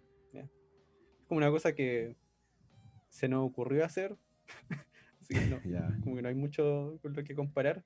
Pero ahí el problema principal es que aquí cuando tú tienes tus vórtices, Ujú. cuando se van formando, eh, en algunos de esos lo que va pasando es que tienes el gas que se va juntando, va formando estructura y la vorticidad, como el grado de giro de esos lugares, Sí. aumenta. ¿Ya?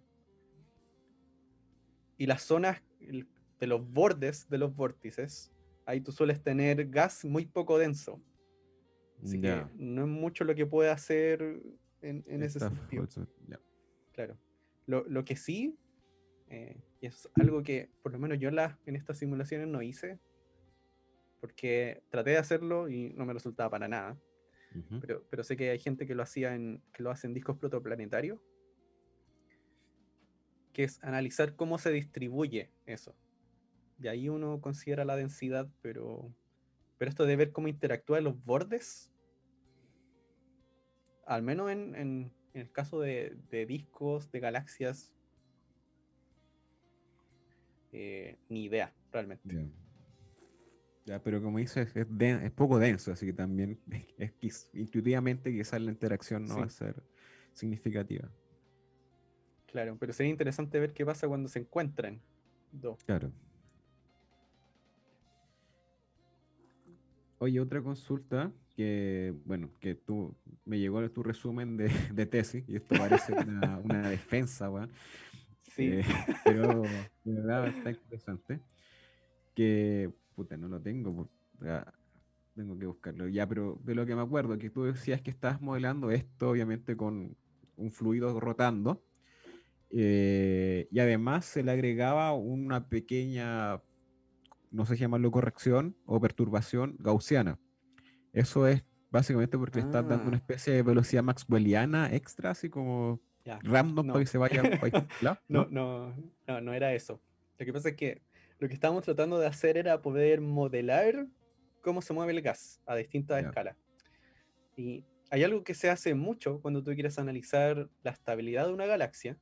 En este caso es cómo compite la gravedad con otros movimientos, ujú, que es asumir que es aleatorio cuando tú ves turbulencia. ¿Ya? A veces tú observas una galaxia, una nube molecular, puedes medir cuánta masa tiene, su temperatura, su turbulencia y su grado de rotación. ujú. Y tú, mediante alguna ecuación, tú asumes cómo esas, como la turbulencia, la temperatura y la rotación, se oponen a la gravedad. ¿Ya? Tú Ya, asumes una manera en que lo hacen. Eh, Aquí, para explicar en el caso de la temperatura, que es el movimiento de las partículas, es si es que se alcanzan a escapar de esa cosa que está colapsando antes de que colapse, como por ejemplo. O si gira muy rápido, y como gira muy rápido, eh, no puede contraerse mucho. ¿Ya? Pero esta como fuerza ficticia centrífuga, que uno podría decir, claro. Esa de alguna fuerza no manera. inercial. Sí. Y en el otro caso está la turbulencia, el desorden. Y que a Ujú. partir de ese desorden el gas se escape y no pueda juntarse y formar una nube. Entonces el problema es que por lo general la turbulencia se asume que es completamente aleatoria, pero como ruido, en varios casos. Ya, ¿En qué sentido? En que tú tienes una porción que se mueve a tal velocidad y otra que está justo al lado se mueve a una velocidad completamente diferente o que no está relacionada con la vecina. ¿Ya? ya, ya, ya. Es como si te imaginaras varios puntitos que se mueven en direcciones aleatorias para cualquier Ujú. parte. Pero en realidad eso no es así. La partícula que está al lado tuyo se va a mover a una velocidad bastante parecida a la tuya, porque hay una Claro. interacción. Y así como funciona la turbulencia. Y es otra manera, uno diría que tiene una estructura de cómo se va organizando la turbulencia a Ya. distintos rangos de tamaño. ¿Ya? Tiene un orden, no es completamente desorden absoluto. Y para eso necesitaba un modelo para representar ese orden que puede tener a distintas escalas. Y para eso usamos un modelo de ruido gaussiano. Ruido gaussiano en algo que uno llama el... no sé cómo decirlo. No era ruido. Ruido... Ay, se me olvida. Campos de ruido gaussiano, ese es el nombre que le dan. ¿Ya? Ok. Pero tiene una estructura, no es completamente aleatorio. Ya. Interesante. Y, y eso tú lo tienes que ver en algo que se llama, no sé, esto tal vez sea demasiado denso. No sé qué tan densos son los episodios para estas cosas. Harto. Bastante, Ya, bastante, sí, así que dale con confianza nomás. ya. Aquí lo que estábamos viendo era ver el espacio de Fourier del campo de Ujú. velocidad. Ah, ya, violita, violita. Entonces, en ese espacio tú pones el ruido y ahí tú puedes decir cómo se va a organizar a distintas escalas. Eh, Ya. ¿Y qué te da eso? Por ejemplo, cuando tú tienes ruido absoluto y tú sacas un promedio de velocidad en una región, siempre te da cero. Si es Ujú. que tuviésemos una infinita resolución. El promedio siempre es cero. ¿Ya? Ujú. Y el promedio del cuadrado de las velocidades es siempre el mismo, es una constante, aunque tomes tamaños diferentes. En el caso del ruido gaussiano, como que ese ruido, esa velocidad promedio que tiene un material, es diferente a medida que vas tomando regiones más grandes o regiones más pequeñas. Va cambiando. Ya. Ya. ¿Ya? Y hay algún momento, de hecho va a haber algún momento en el cual, a una distancia muy chiquitita, en que todo el gas se mueve en la misma velocidad. Más o menos. Ujú. Ujú. Pero cuando te vas a escalas grandes, ahí tú tienes flujos que van para todas partes. Y ahí tienes aleatoriedad. Ya. Entonces tu gaussiana está Entonces, normalizada por la escala de distancia. Como, como Maxwell eh, medís por la temperatura, por así decirlo. claro, al final lo que te dice la gaussiana es que en todas partes se va a ver igual. Ujú. Cuando tú hagas, si te pones en un punto de la galaxia y haces como eh, analizas cómo cambia la velocidad del gas mientras vas tomando regiones más y más grandes y lo haces en otro punto de la galaxia, se va a Ujú. ver igual que en otro. Ya. Ujú. Eh, y esa fue una simplificación realmente, porque era una manera en que podíamos modelar cómo se desordena el movimiento de la galaxia. Pero Claro. también la gracia que tiene eso es que en su forma hay unas escalas espaciales características, que en estos casos podría ser la escala en la cual este movimiento desordenado muere por la viscosidad, o la escala en la cual este movimiento desordenado está compitiendo con la rotación de la galaxia, o el origen, desde donde se produce ese movimiento desordenado. Lo que uno dice, donde se inyecta la turbulencia. Claro.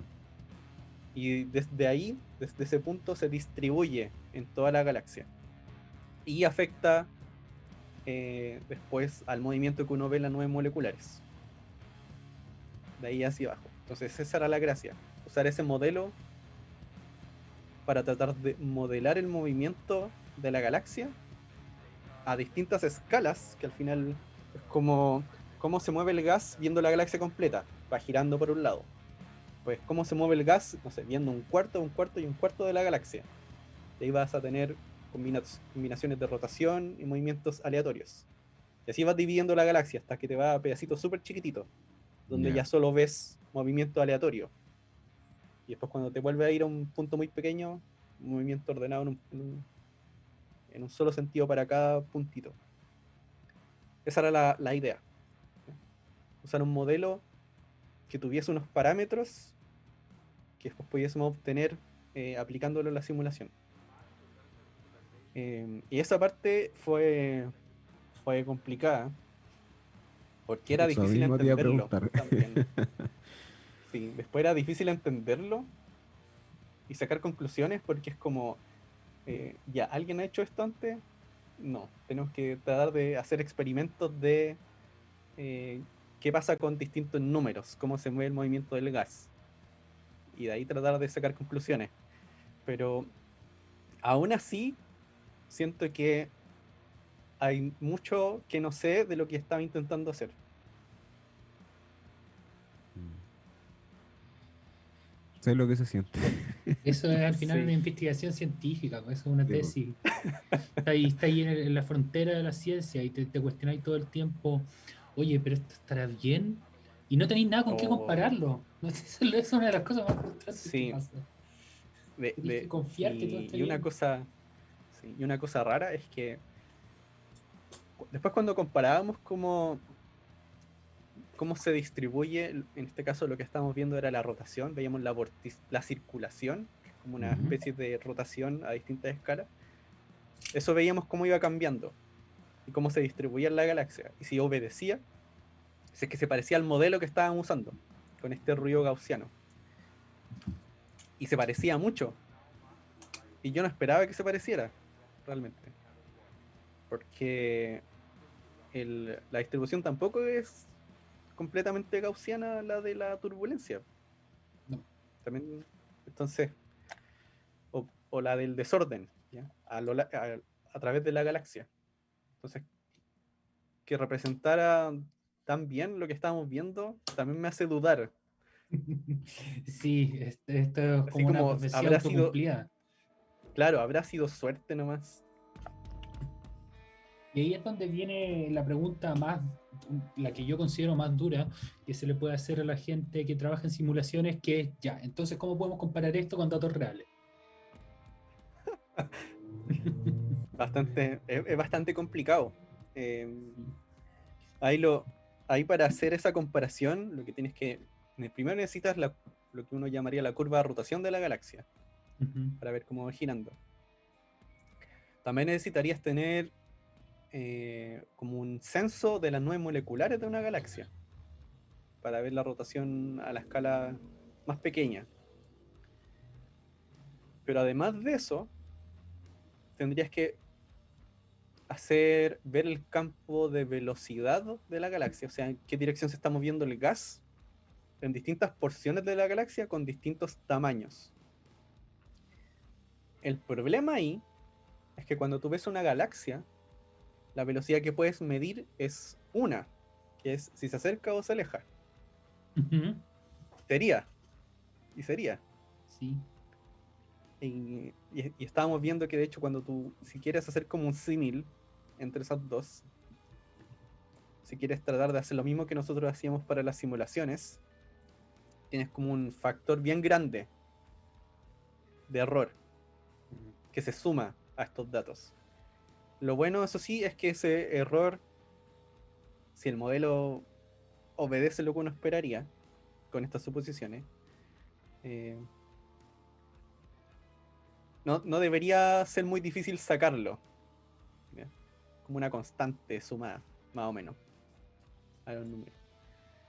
Pero ahí también necesitas que tus valores varían harto para que se noten. Ujú. Y ahí de nuevo entras como en la zona de cuál es tu galaxia ideal para poder observar esto. Y se vuelve complicado realmente. Yo tengo la duda de verdad si se puede hacer, honestamente. Ok. Wow. Eh, sí, por lo menos, no sé, una de las personas que está en mi comité me dijo que lo mejor, porque como necesitas tanta información de la galaxia, esto sí se podría hacer completo, como necesitas tanta información, con observaciones de hidrógeno que se llegan a hacer con el SKA, son Ya. estos El Square Kilometer Array. radiotelescopios sí, estos radiotelescopios, se me olvida, en Sudáfrica, ¿cierto? Ujú. Sí. Sí. Sí. Y ahí poder observar hidrógeno, ahí el hidrógeno neutro. Ahí el Ya. problema, eso sí, es que estás viendo el movimiento del hidrógeno neutro nomás, no estás viendo el movimiento de las nubes moleculares. Entonces, ese es como también el problema, que es lo que estás viendo en la observación, porque tú en la simulación, como dije antes, tienes toda la información. En la observación tienes pedacitos, realmente. Claro. Ujú. No sé, en esa parte yo no terminé con mucha esperanza, tengo que ser honesto. Está bien, hay que tener una dosis de realidad en la ciencia. Estamos conversando con José Utreras, el Planeta Errante, y la verdad es que la conversación está bastante buena, nos extendimos bastante ya. Eh, Llevamos 90 minutos de capítulo ya, así que ha sido súper esclarecedor, súper enriquecedor esta conversación. Hemos aprendido un montón acerca de tu investigación de las simulaciones en general. Espero que esto no te haya traído muchos flashbacks de guerra de tu presentación. No, sí, sí, me acordé, obvio. Me acordé de mi defensa. Ya, excelente. Pero no era con intención de torturarte. No, no, para nada. Perfecto. ¿Puedes hablarnos muy brevemente acerca de tus proyectos personales en la parte de divulgación, en la parte artística? Mis proyectos personales. Ujú, El, eh, Me dedico a la divulgación científica hace algunos años. El día justo estaba viendo que partí a fines de 2016 con, con un proyecto de hacer ilustraciones de astronomía que se ujú, llama Planeta Errante, donde hago dibujos como tipo infografía, aunque no diría realmente infografía, porque son más como una publicación un poco más larga de lo que uno esperaría con una infografía, pero usar ilustraciones para explicar cosas, esa era como una idea. Y a lo largo del tiempo el estilo ha ido cambiando, he ido aprendiendo mientras he estado haciendo los dibujos. De ahí fue que, aquí se me olvida el año, de haber sido 2019, ujú, sí, tiene que haber sido el 2019, cuando se publicó un libro de Juan Carlos Beamín que se llama Astronomía Ilustrada, donde sí, ahí, donde ahí esas ilustraciones, la mayoría de las que están ahí las hice yo. ok. Últimamente no he estado haciendo muchos dibujos porque después de terminar el doctorado necesitaba algo de estabilidad económica, y sobre todo ahora, en este momento, que es complicado. Sí. Y no queda tanto tiempo, no queda tanto tiempo para dibujar. Pero he estado trabajando con algunas otras personas astrónomas haciendo ilustraciones, Ujú, que no ven la luz en mis páginas, pero las terminan usando. En el, en el proyecto Alerce, que es un ujú, broker para, para clasificar objetos que después se observen con el LST, que ahora se llama Vera Rubin Observatory. ujú. Ahí hice algunos dibujos para su página, donde hacen clasificación de objetos. Perfecto. Y ahora lo que más he estado haciendo, o a lo que más le he dedicado tiempo en cuanto a divulgación, es al podcast Jugo de Ciencia con Elis, donde, Perfecto. donde ahí tratamos de hablar de repente hablamos de astronomía, de repente hablamos de otras cosas que no tienen nada que ver. Sí, es jugo de ciencia, no jugo de astronomía. Sí, Y es, no, y es jugo, así que y es jugo, sí, pues sí, jugo, sí, sí. es jugo, es el propósito. Ujú. Oye, Excelente. oye, Planeto, una consulta. ¿Tú dibujabas desde chico? Harto. Sí, sí, dibujaba. Ya, ya. Dibujaba, pero no dibujaba en realidad. Yo diría pintar con lápices de colores. Porque no era que hiciera un dibujo, era que tenía el papel encima y comenzaba a pintar de inmediato. Ya. Eso creo que es más complicado que dibujar.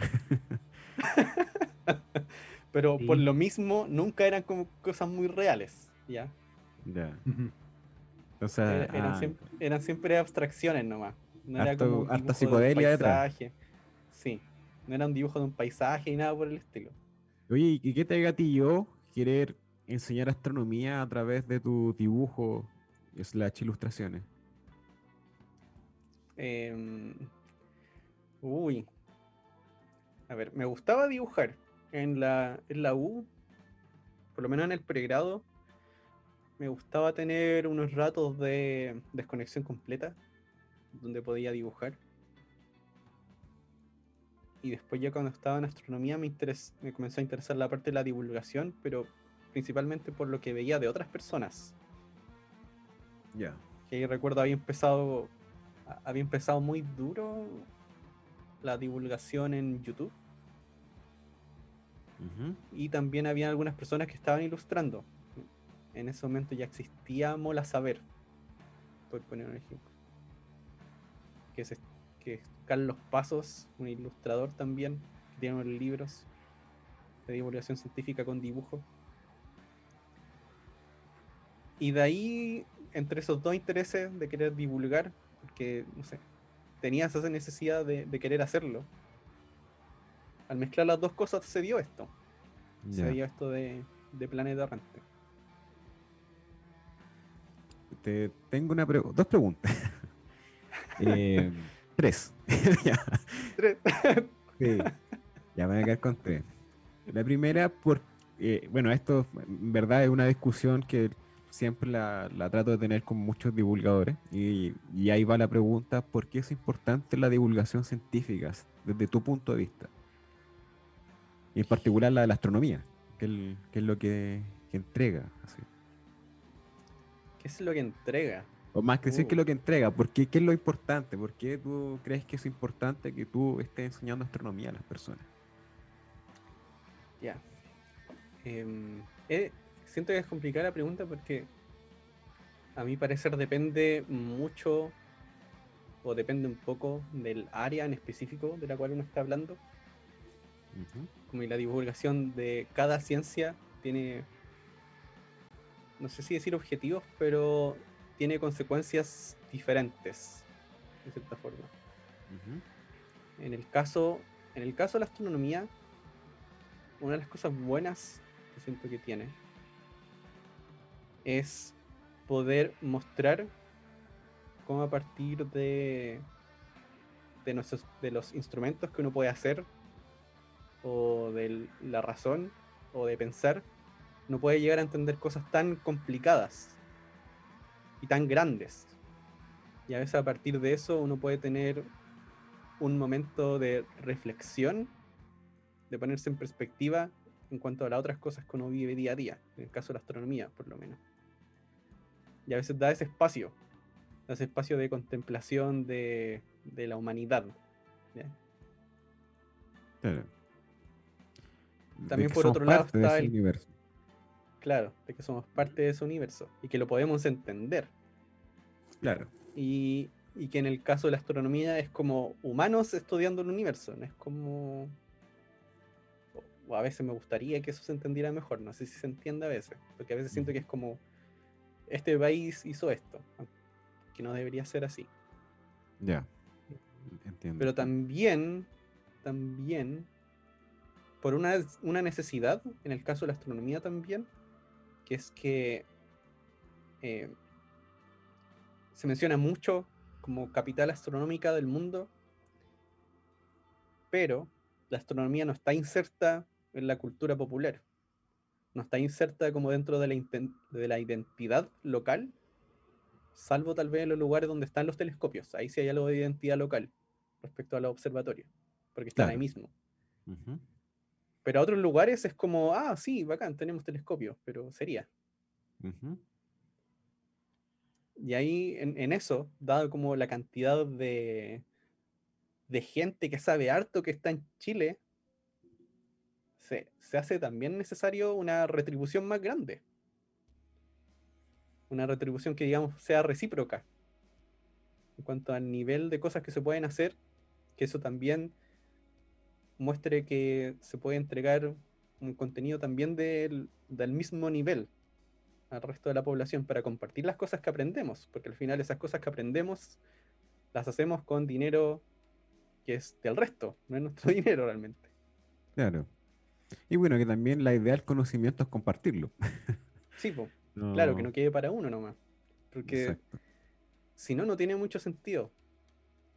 No tiene, o sea, hay personas que pueden vivir así, pero eh, a mí eso me resuena en la cabeza y me molesta un poco. Como llegar Ujú. a ser, de hecho, son las cosas que me desencantó un poco, por lo menos del área a la que yo me dedicaba. Como, en realidad no es como que esto se lo podría llegar a decir a cualquier persona y que diga, ah, ya, muy bien. Sí, No, no sé. sí, entiendo que es una pregunta súper difícil. No. Sí, Y viene porque una más difícil. varias de esas sí, porque varias de esas cosas al final eran como, a mí, yo quiero saber esto, porque yo quiero saberlo nomás. Ujú. Esa era como la motivación única. Pero después cuando lo pones en perspectiva de que hay un mundo detrás de lo que estás haciendo y que sería bueno que tuviese un propósito, dado que se te permite estar haciéndolo, eh, no es tan simple, no es tan simple como eh, voy a investigar esto simplemente porque me gusta nomás. Claro. Y ahí, bueno, te encadeno la siguiente pregunta. El que la puedes dar de una perspectiva en general desde la astronomía o en particular de tu área. Y es por qué es importante que se hagan estudios de astronomía y cuál sería como lo que la astronomía le entrega a la gente. Que se hagan, que se hagan estudios de astronomía, pero ¿en qué sentido te refieres? ¿Al sentido práctico de lo que Amplio, entrega? ¿no? Claro. O sea, ¿de qué le sirve, entre comillas? Imagino que esto te lo deben haber preguntado muchas veces. Como, oye, ¿y a mí qué me sirve que tal estrella, no sé, tenga tal temperatura? Uh, ya, o sea, una buena pregunta. Eh, voy a, por una parte voy a volver al sentido amplio que estaba diciendo, a esto de verse a uno en perspectiva con respecto al universo, Ujú. por lo menos en cuanto a contar historias, eso ayuda mucho a la parte de la humildad, al menos yo siento eso, como la parte de la ¿Ya? humildad y, no sé, a veces siento la esperanza de que eso como que baje los niveles a veces de división al ver lo pequeños que somos y lo pronto que tal vez dejemos de dejar el universo comparado a escala astronómica. Somos un episodio chiquitito, Ujú. muy poco relevante con, relativo a todo lo demás. No estoy diciendo que la humanidad es importante, por si acaso, no se vayan a enojar. Te- Pero lo otro, sí, pero lo otro es difícil decirlo porque suelen ser cosas bastante indirectas. No suelen ser cosas que uno diga, ah, ya, esto va a crear esto. Mm. Hay, en el caso de la astronomía, como es una ciencia que va bastante a la frontera en la parte tecnológica, por lo menos, indirectamente puede que traiga cosas beneficiosas, cosas que uno no espera que traiga. Ujú. Y el otro día había compartido un video sobre eso, sobre el estudio de agujeros negros, ¿ya? Porque este es un Ya. tema súper abstracto, que es como muy raro. Ujú. Eh, que hace tiempo, bueno, Stephen Hawking propuso en los 70 de que los agujeros negros se evaporaban, ¿cierto? Claro, por la radiación de Hawking y todo el... La radiación de Hawking, sí. Ujú. Entonces que en los últimos momentos, cuando el agujero negro sea muy chiquitito, sea un micro agujero negro, Ujú. va a emitir una gran cantidad de radiación. Y eso Claro, lo lo propuso en los sostenible en un 70, momento. sí. Y hubo gente que dijo, veamos si es posible, si es que existen, si es que hay alguno de estos micro agujeros negros que se están evaporando ahora, Ujú. deberíamos poder encontrarlos en alguna parte. Tal vez los podríamos encontrar. Y ahí trataron de hacerlo con radiotelescopios, pero tenían de alguna manera que filtrar la luz en ondas de radio que estaban recibiendo.